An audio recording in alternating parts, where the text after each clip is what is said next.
ភាគីកម្ពុជាថៃយល់ព្រមបទឈប់បាញ់ជាបន្ទាន់ម៉ោង 12:00 ថ្ងៃត្រង់កងទ័ព18នាក់នឹងដោះលែងក្នុងរយៈពេល72ម៉ោងថ្លែងក្នុងឱកាសធ្វើសន្និសីទសារព័ត៌មានឯកឧត្តមនាយឧត្តមសេនីយ៍ទាសីហាឧបនាយករដ្ឋមន្ត្រី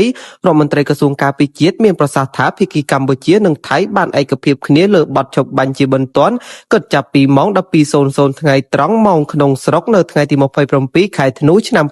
2025បើតាមប្រមុខការពារជាតិបានអះអាងថាកិច្ចព្រមព្រៀងបទឈប់បាញ់ត្រឹមម៉ោង 12 ថ្ងៃត្រង់នេះមិនប៉ះពាល់ដល់ការងារខណ្ឌសីមាព្រំដែនរវាងប្រទេសទាំងពីរទេឯកឧត្តមក៏បានបញ្ជាក់ដែរថាក្រោយបទឈប់បាញ់ចូលជាធរមានក្នុងរយៈពេល72ម៉ោងភាគីថៃនឹងដោះលែងវីរៈកងទ័ពកម្ពុជាទាំង18រូបវិញគួរឲ្យដឹងថាការប្រកាសរបស់ឯកឧត្តមទាសីហាធ្វើឡើងក្រោយចប់កិច្ចប្រជុំពិសេសនៃគណៈកម្មាធិការព្រំដែនទូតកម្ពុជាថៃ GBC លើកទី3នាព្រឹកថ្ងៃទី27ខែធ្នូឆ្នាំ2025នៅច្រកអន្តរជាតិព្រំផាកាតខេត្តប៉ៃលិននៃប្រទេសកម្ពុជានិងខេត្តចន្ទបុរីនៃប្រទេសថៃ